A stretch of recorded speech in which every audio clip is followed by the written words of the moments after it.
Animal Farm. By George Orwell. Chapter 1. Mr. Jones, of the Manor Farm, had locked the henhouses for the night, but was too drunk to remember to shut the potholes. With the ring of light from his lantern dancing from side to side, he lurched across the yard, kicked off his boots at the back door, drew himself a last glass of beer from the barrel in the scullery, and made his way up to bed, where Mrs. Jones was already snoring. As soon as the light in the bedroom went out there was a stirring and a fluttering all through the farm buildings. Word had gone round during the day that old Major, the prize middle white boar, had had a strange dream on the previous night and wished to communicate it to the other animals. It had been agreed that they should all meet in the big barn as soon as Mr. Jones was safely out of the way. Old Major, so he was always called, though the name under which he had been exhibited was Willingdon Beauty, was so highly regarded on the farm that everyone was quite ready to lose an hour's sleep in order to hear what he had to say. At one end of the big barn, on a sort of raised platform, Major was already ensconced on his bed of straw, under a lantern which hung from a beam. He was 12 years old and had lately grown rather stout, but he was still a majestic-looking pig, with a wise and benevolent appearance in spite of the fact that his tushes had never been cut. Before long the other animals began to arrive and make themselves comfortable after their different fashions. First came the 3 dogs, Bluebell, Jessie, and Pincher, and then the pigs, who settled down in the straw immediately in front of the platform. The hens perched themselves on the windowsills, the pigeons fluttered up to the rafters, the sheep and cows lay down behind the pigs and began to chew the cud. The 2 cart horses, Boxer and Clover, came in together, walking very slowly and setting down their vast hairy hoofs with great care lest there should be some small animal concealed in the straw. Clover was a stout motherly mare approaching middle life, who had never quite got her figure back after her 4th foal. Boxer was an enormous beast, nearly 18 hands high, and as strong as any 2 ordinary horses put together. A wide stripe down his nose gave him a somewhat stupid appearance, and in fact he was not of first-rate intelligence, but he was universally respected for his steadiness of character and tremendous powers of work. After the horses came Muriel, the white goat, and Benjamin, the donkey. Benjamin was the oldest animal on the farm, and the worst-tempered. He seldom talked, and when he did, it was usually to make some cynical remark. For instance, he would say that God had given him a tail to keep the flies off, but that he would sooner have had no tail and no flies. Alone among the animals on the farm he never laughed. If asked why, he would say that he saw nothing to laugh at.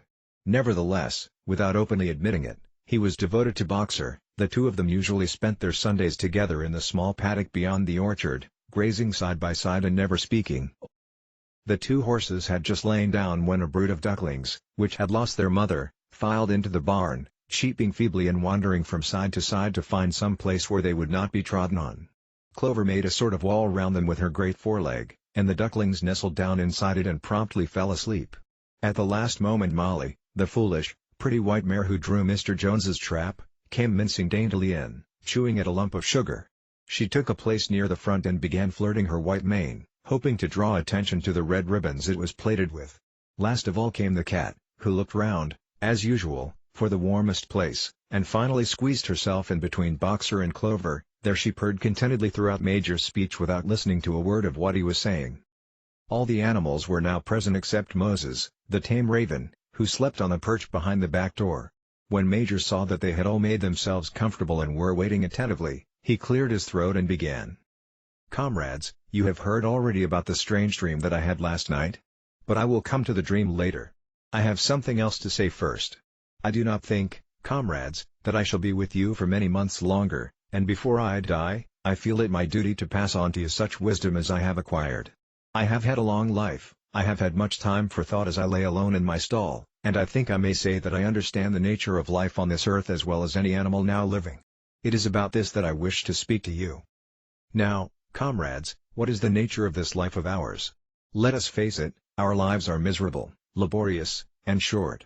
We are born, we are given just so much food as will keep the breath in our bodies, and those of us who are capable of it are forced to work to the last atom of our strength, and the very instant that our usefulness has come to an end we are slaughtered with hideous cruelty. No animal in England knows the meaning of happiness or leisure after he is a year old. No animal in England is free.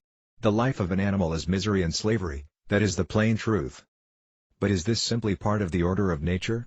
Is it because this land of ours is so poor that it cannot afford a decent life to those who dwell upon it? No, comrades, 1,000 times no. The soil of England is fertile, its climate is good, It is capable of affording food in abundance to an enormously greater number of animals than now inhabit it. This single farm of ours would support a dozen horses, 20 cows, hundreds of sheep, and all of them living in a comfort and a dignity that are now almost beyond our imagining. Why then do we continue in this miserable condition? Because nearly the whole of the produce of our labor is stolen from us by human beings. There, comrades, is the answer to all our problems. It is summed up in a single word: man. Man is the only real enemy we have. Remove man from the scene, and the root cause of hunger and overwork is abolished forever. Man is the only creature that consumes without producing. He does not give milk, he does not lay eggs, he is too weak to pull the plow, he cannot run fast enough to catch rabbits. Yet he is lord of all the animals. He sets them to work, he gives back to them the bare minimum that will prevent them from starving, and the rest he keeps for himself. Our labor tills the soil, our dung fertilizes it, and yet there is not one of us that owns more than his bare skin. You cows that I see before me, how many thousands of gallons of milk have you given during this last year? And what has happened to that milk which should have been breeding up sturdy calves? Every drop of it has gone down the throats of our enemies. And you hens, how many eggs have you laid in this last year, and how many of those eggs ever hatched into chickens? The rest have all gone to market to bring in money for Jones and his men. And you, Clover, where are those 4 foals you bore, who should have been the support and pleasure of your old age? Each was sold at a year old. You will never see one of them again. In return for your 4 confinements and all your labor in the fields, what have you ever had except your bare rations and a stall? And even the miserable lives we lead are not allowed to reach their natural span. For myself I do not grumble, for I am one of the lucky ones. I am 12 years old and have had over 400 children. Such is the natural life of a pig. But no animal escapes the cruel knife in the end. You young porkers who are sitting in front of me, every one of you will scream your lives out at the block within a year. To that horror we all must come, cows, pigs, hens, sheep, everyone. Even the horses and the dogs have no better fate. You, boxer, the very day that those great muscles of yours lose their power, Jones will sell you to the knacker, who will cut your throat and boil you down for the foxhounds. As for the dogs, when they grow old and toothless, Jones ties a brick round their necks and drowns them in the nearest pond. Is it not crystal clear, then, comrades, that all the evils of this life of ours spring from the tyranny of human beings?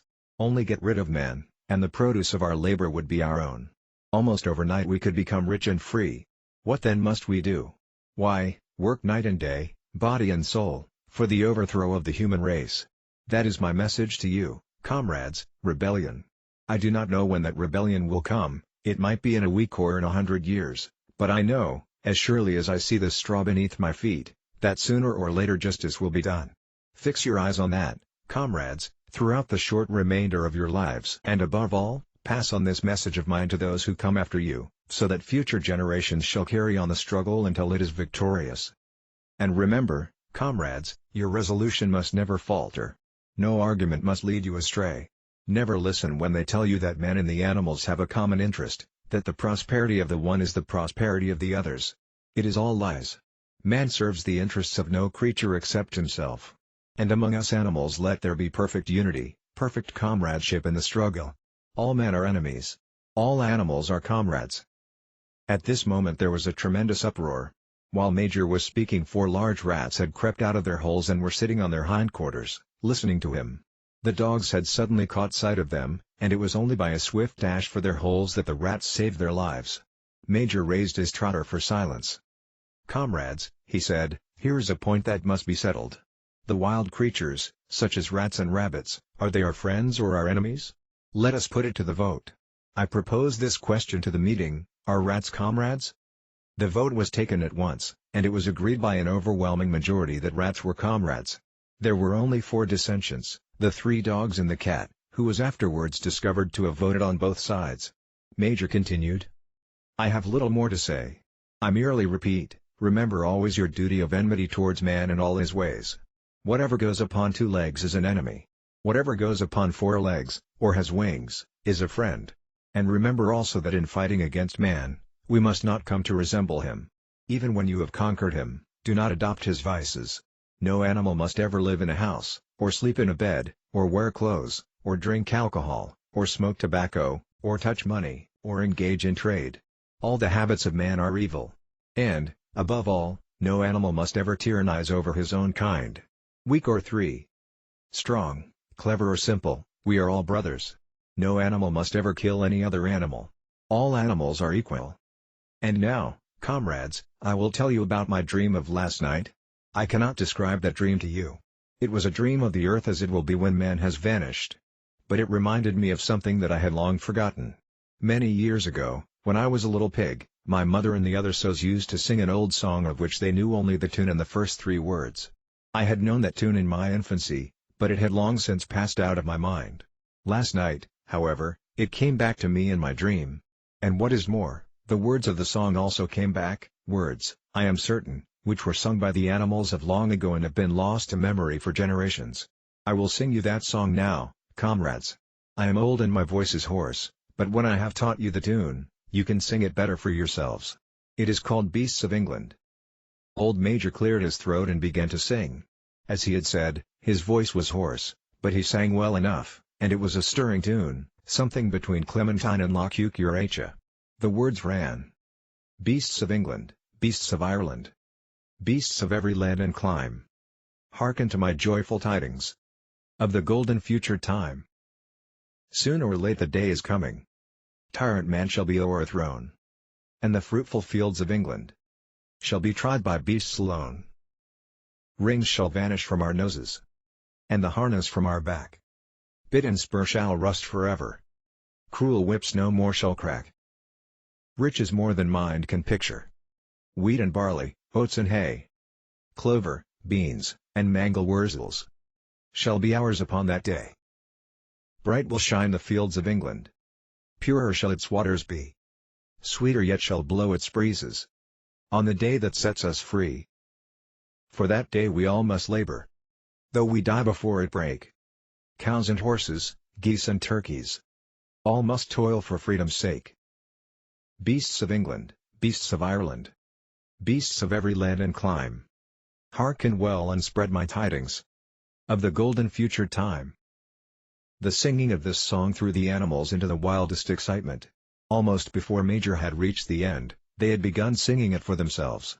Even the stupidest of them had already picked up the tune and a few of the words, and as for the clever ones, such as the pigs and dogs, they had the entire song by heart within a few minutes.